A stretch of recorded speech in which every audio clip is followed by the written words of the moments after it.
آج کل ایک ایوریج شادی کے اوپر 15-20 ہزار روپے لگ جاتا ہے، تو سر 12-13 ہزار روپے کا آپ بیل میں حصہ نہیں ڈال سکتے؟ ضروری ہے کہ آپ نے بکرا ہی لینا ہے، بیل میں حصہ ڈال لیں؟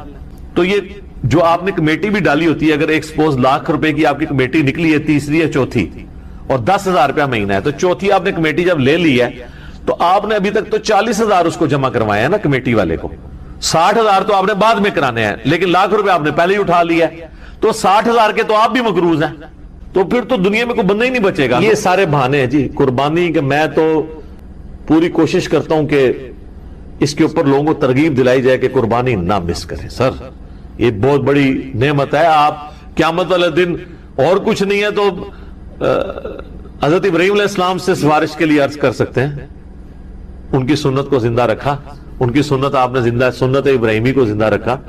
کوئی ایک نیکی اپنے ساتھ رکھیں اور اچھی چیز قربان کریں، ریاکاری کے لیے نہیں۔ جس طرح وہ یہ بھی دیکھیں آپ، یہ ٹی وی چینلز میں شروع ہو جائے گا، تو کراچی میں ایک بندہ ہے وہ جناب بچپن میں ایک بیل اوپر تیسری منزل پہ چوتھی منزل پہ چڑھا لیتا ہے، پھر وہ کرین آتی ہے اس کو اتارنے کے لیے۔ اس طریقے سے ایک بندہ ہے وہ جناب امریکن بیل منگواتا ہے، اس میں چپیں فٹ ہوئی ہوتی ہیں۔ اگر یہ وہ اللہ کے لیے اچھا جانور دینا بہت اچھی بات ہے، لیکن اس کی نمائش نہیں ہونی چاہیے۔ ریاکاری ہوئی تو اعمال برباد ہونے کا خدشہ ہے۔ مسند عمل میں حدیث ہے، جس نے دکھلاوے کے لیے نماز پڑھی اس نے شرک کیا، حالانکہ پڑھی نماز ہے۔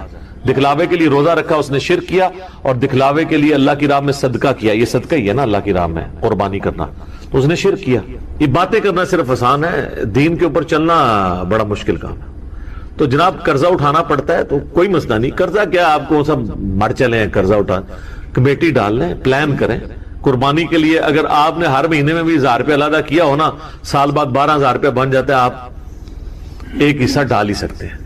تو اس کو جس طرح باقی خرچے رکھے ہوئے ہیں نا، بچوں کی فیس، بچوں کی فیسیں آج کل 2,000 سے تو سٹارٹ ہو رہی ہے ایک عام نارمل سکول کے اندر، تو 24,000 روپے تو آپ بچوں کی فیس بھی سال کی دے رہے ہیں، تو سال میں 1,000 روپے علیحدہ کر کے آپ اللہ کی راہ میں قربانی نہیں کر سکتے؟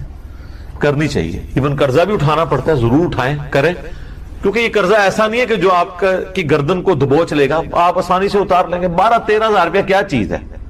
اب اس چکر میں نہ پڑ جائے کہ میں نے جا کے 50,000 روپے دی کوئی بیتل بکری جا کے لینی ہے، تو وہ تو ظاہر ہے اتنا بڑا ہاتھ بھی نہ ڈالیں آپ، ٹھیک ہے نارمل قربانی کر لیں۔ یہ بھی اگلا سوال ہے، اگر ایک خاندان میں ایک سے زیادہ لوگ مالی طور پر استطاعت رکھتے ہوں تو سب لوگوں کو الگ الگ قربانی دینا ہوگی، یا ایک خاندان کی جانب سے ایک قربانی کر دینا ہی کافی ہے؟ بہتر ہے جی سب الگ لگتے ہیں۔ دیکھیں یہ فضیلت ہے، ہر بندے نے اپنی قبر میں جانا ہے، وہ اللہ کے حضور کیوں نہ قربانی لے کے جائے۔ ان صلاتی و نسکی و محیای و مماتی للہ رب العالمین۔ رہا شرعی مسئلہ تو یہ ہے کہ ایک خاندان کی طرف سے ایک قربانی کافی ہے۔ وہ سنن ابن ماجہ میں بھی اور جامع ترمذی میں حدیث موجود ہے، ابو ایوب انصاری رضی اللہ تعالیٰ عنہ سے جب پوچھا گیا تو انہوں نے فرمایا کہ ہم نبی علیہ السلام کے زمانے میں ایک خاندان کی طرف سے ایک ہی بکری قربان کیا کرتے تھے، پھر بعد میں جب لوگ باہم دولت میں ایک دوسرے پہ فخر کرنا شروع کر دیا تو پھر ایک سے زیادہ لوگ جانور قربان کرنا شروع کر دیا لوگوں نے۔ اور ایک اور حدیث ہے سنن ابن ماجہ میں بھی، المستدرک للحاکم میں، ایک اور صحابی کہتے ہیں کہ ہم تو ہمیشہ سے پورے خاندان کی طرف سے ایک ہی جانور قربان کیا کرتے تھے، بکری یا بکرا، لیکن اب میرے گھر والے مجھے اکساتے ہیں، تو ہم یعنی ایک دوسرے پر روب ڈالنے کے لیے کہ ہمسایوں نے تو 3 بکرے دیے ہیں، تم کیوں ہے؟ یہ صحابہ کے زمانے میں بھی ہے، یہ وہ جو ایک خاندانی ٹسل ہے، یہ تو وہ صحابی کہتے ہیں اب مجبوراً ہمیں اپنے گھر والوں کے اکسانے کے الفاظ ہیں، اکسانے پہ ہم بھی 1-2 بکرے زیادہ کر دیتے ہیں، ورنہ شرعی مسئلہ یہی ہے کہ ایک خاندان کی طرف سے ایک قربانی۔ یہ خاندان سے مراد ایک چولہا ہے، ایک چولہا اس اعتبار سے کہ میاں بیوی بچے۔ اب آپ کو گھر ایسا لے آئیں گے جہاں پہ 5 فیملیز رہ رہی ہیں اور چولہا ایک ہو تو وہ آپ کہیں گے ایک قربانی نہیں، وہ 5 خاندان ہے۔ چولہا عموماً بولا جاتا ہے، تو اگر 5 گھر میں خاندان ہے، ویسے خرچے ان کے علیحدہ ہیں، صرف ایک چولہا اکٹھا ہونے سے یہ نہیں ہوگا کوئی ایک خاندان بنے گا۔ میاں بیوی بچے یہ ایک خاندان ہے، چاہے وہ 5 بھائی اکٹھے رہ رہے ہیں، چولہا اکٹھا جل رہا ہے، پھر بھی وہ 5 خاندان تصور ہوں گے، ہر ایک خاندان کو اپنی قربانی الگ سے دینی چاہیے۔ اچھا یہ بھی بات لوگوں میں مشہور ہے کہ جی 7 ضروری پورے کر رہے ہیں، نہیں، 7 زیادہ سے زیادہ، ایک بندہ بھی ایک گائے دے سکتا ہے، 2 بندے بھی مل کے ایک گائے دے سکتے ہیں، بکرا نہیں 2 بندے مل کے دے سکتے گائے۔ اب یہ روایت جو ہے نا جی یہ کمزور ہے، اس میں شریک القاضی مدلس ہیں اور ان سے روایت کر رہے ہیں سما کی تصدیق۔ امام ترمذی نے اس حدیث کو لیا ہے لیکن اس پہ جرا کوئی نہیں کیا ہے، لیکن ساتھ ہی انہوں نے عبداللہ بن مبارک کا قول نقل کیا ہے کہ میت کی طرف سے قربانی درست نہیں ہے، اور اگر کوئی قربانی کرے گا تو وہ صدقہ شمار ہوگی، جس طرح کہ میت کی طرف سے آپ صدقہ اور خیرات تو کر سکتے، میت کو تو ثواب پہنچتا ہے صدقہ اور خیرات کا، مسئلہ 74 میرا اصالہ ثواب کے اوپر ریکارڈڈ موجود۔ اور پھر عبداللہ بن عمر فرماتے ہیں کہ جو میت کی طرف سے قربانی کی جائے گی نا، پھر وہ چونکہ صدقہ ہے میت کی طرف سے، وہ سارے کا سارا اللہ کی راہ میں خرچ کر، اور پھر اس میں امپلائڈ ہے کہ پھر گائے میں حصہ نہیں ڈال سکتا، وہ پورا بکرا ہی میت کی طرف، اور بیسیکلی وہ قربانی نہیں ہو رہی ہوگی بلکہ وہ صدقہ ہو رہا ہوگا، اور وہ آپ خود نہیں کھا سکتے اصالہ ثواب کے لیے۔ باقی جو لوگ اب اس معاملے میں اجتہاداً کہتے ہیں کہ میت کی طرف سے قربانی ہو سکتی ہے اور نبی علیہ السلام کی طرف سے بھی ہو سکتی ہے، اس کی دلیل وہ پکڑتے ہیں وہ مسلم کی ہے کہ نبی علیہ السلام نے جب چتکبرے مینڈے قربان کیے تو آپ نے الفاظ اس کے اللہم تقبل من محمد و آل محمد و امت محمد، کہ اے اللہ اسے قبول کر لے محمد صلی اللہ علیہ وآلہ وسلم کی طرف سے، ان کی آل کی طرف سے، اور ان کی، تو یہ تو نبی علیہ السلام کی خصوصیت تھی، کیونکہ النبی اولا بالمؤمن انفسہم وازواجہم امہاتہم، نبی صلی اللہ علیہ وآلہ وسلم مومنین کی جانوں پر اس سے بڑھ کر حق رکھتے ہیں، اور مومن کی مائیں ہیں ان کی بیوی نبی علیہ السلام۔ اس کانٹیکسٹ میں ایک حدیث بخاری مسلم میں ہے کہ جب اللہ تعالیٰ نے نبی علیہ السلام کو وسعت دی تو جب کبھی کوئی مقروض کا جنازہ لایا جاتا تھا نا، اس وسعت سے پہلے تو آپ کہتے تھے کہ جب تک اس کا قرضہ نہیں اترتا میں اور جب مقروض کا جنازہ وسعت کے بعد آتا تو آپ فرماتے ہیں کہ قرآن میں آیت ہے النبی اولا بالمؤمن انفسہم وازواجہ امہاتہم، تو میں سب سے زیادہ حقدار ہوں کہ میں اس کا قرض اتنی۔ آپ علیہ السلام نے یعنی خالی اس رشتے کو اویل نہیں کیا۔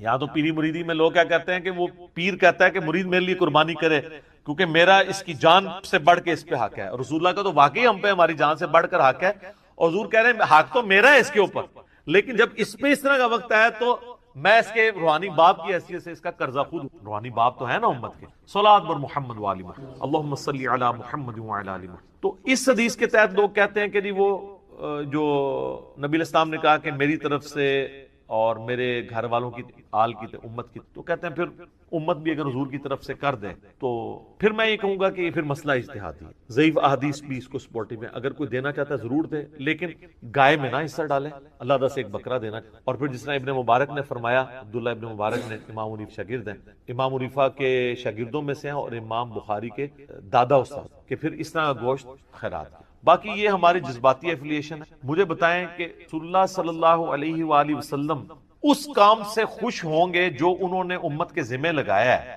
کہ امت کرے، یا اس کام سے خوش ہوں گے جو امت کے ذمہ لگائے نہیں ہے اور امت دھونس اور زبردستی کے ساتھ اتری ہوئی ہے؟ چلیں اگر آپ مولا علی والی حدیث سے پلی لیتے ہیں، وہ تو مولا علی کی ڈیوٹی لگائی نا، حضور نے امت کو تو نہیں کہا میرے بعد میرے نام کے کرتے رہنا، پھر بھی آپ اگر ان الفاظ پہ بھی جائیں گے تو وہ مولا علی کے لیے۔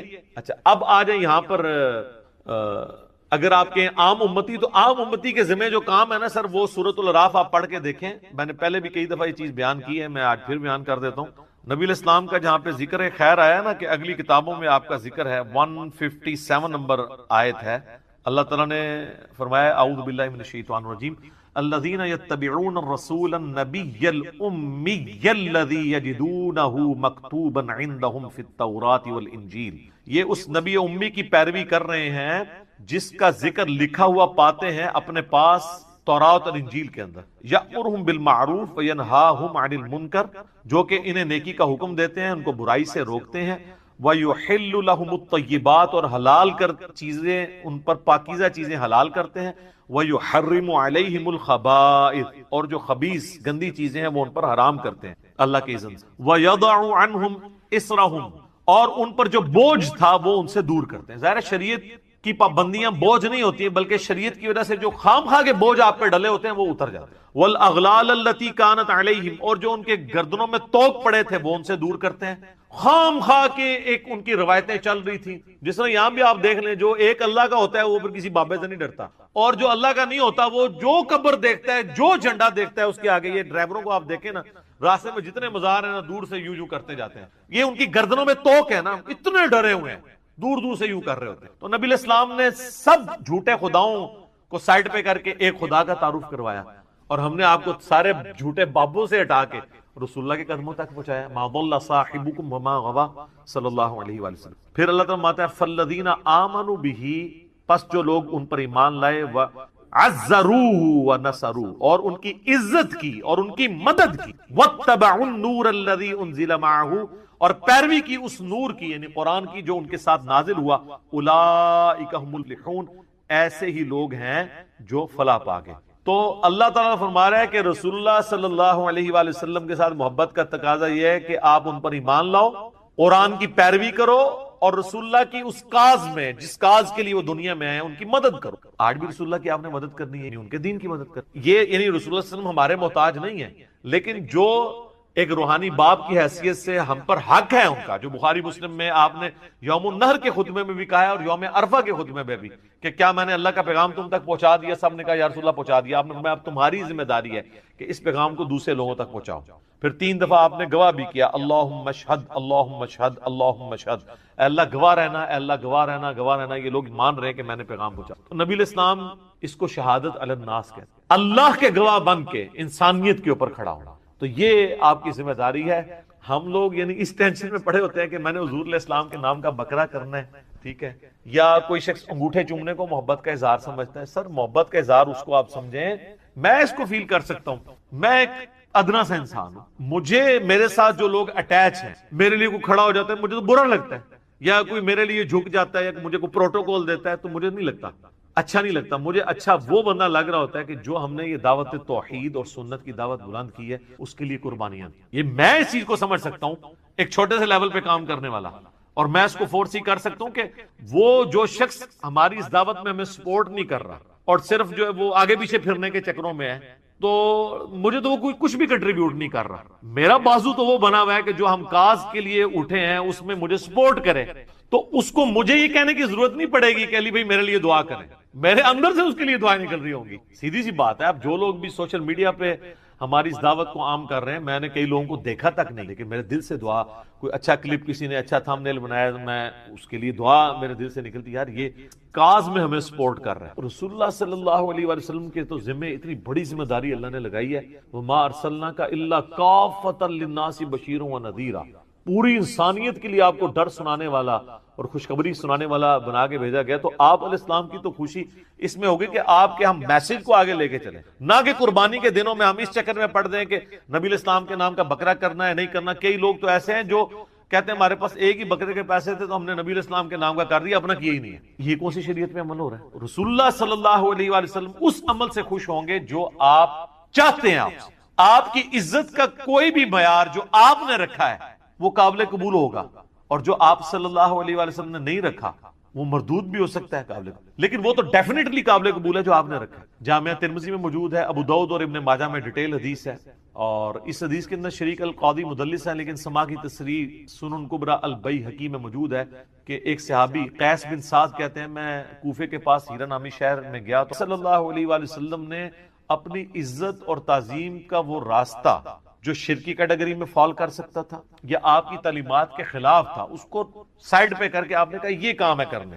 آپ دیکھیں کئی صحابہ ہیں جو حضور کی وفات کے وقت وہاں موجود نہیں تھے، وہ بڑی دردناک حدیث ہے۔ معاذ بن جبل کو جب حضور علیہ السلام نے یمن کا گورنر بنا کے بھیجا تو آپ جو ہے وہ گھوڑے کے ساتھ پیدل چل رہے تھے اور چھوڑنے آئے، اور آپ نے پھر فرمایا تھا کہ ہو سکتا ہے معاذ اب اگلی دفعہ آؤ تو میری قبر پہ آؤ، تو انہوں نے کہا یا رسول اللہ میں تو میں آپ کا آخری دیدار بھی نہیں کر سکوں۔ سر پوری زندگی انہوں نے قربانیاں ساتھ دی تھی، وہ تو زیادہ حقدار تھے کہ وہ حضور کے ساتھ، لیکن ان کو پتا تھا یار حضور کی کاز کے لیے ہم جا رہے ہیں۔ حجۃ الوداع کے موقع پر صحابہ کرام نکلے ہیں تو پھر جناب لوگوں کو پتا نہیں کہاں کہاں انہوں نے پیغام پہنچایا ہے۔ جو قادسیہ یرموک لڑنے کے لیے گئے ہیں وہ تو اپنی لائف کنکلوڈ کر کے گئے ہیں، کتنے لوگ شہید بھی ہو گئے وہاں پہ۔ تو یہ آپ حضور کے نام کے جانور دینے کی بجائے نا سر حضور کی کاز کے لیے آپ ان کی جو اللہ تعالیٰ کی آپ سے ریکوائرمنٹ ہے، جو نبی علیہ السلام کی ریکوائرمنٹ ہے، جامعہ ترمذی ابو داؤد میں حدیث ہے، نبی علیہ السلام فرمایا اللہ اس کا چہرہ خوش و خرم رکھے جو ہماری حدیث سنے اور آگے لوگوں تک پہنچائے۔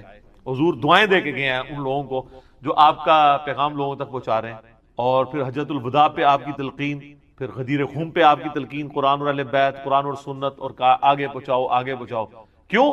اس امت کی ذمہ داری ہے۔ یہ میں بار بار جو آپ کو کہہ رہا ہوں، آپ کو یہ بتایا جاتا ہے کہ اس امت کی فضیلت رسول اللہ کی وجہ سے ہے، حالانکہ اس کو ڈیپ ڈنگ کرے تو یہ اس امت کی فضیلت رسول اللہ صلی اللہ علیہ وآلہ وسلم کے خاتم النبیین ہونے کی وجہ سے، کہ نبیوں والا کام جو پہلے نبی کرتے تھے، چونکہ آپ پوری کائنات کے لیے پیغمبر بنا کے بھیجے گئے ہیں، وہ آپ کے بعد چونکہ اب نبی کوئی نہیں آنا، تو وہ کام آپ کی امت کو ٹرانسفر ہوا ہے.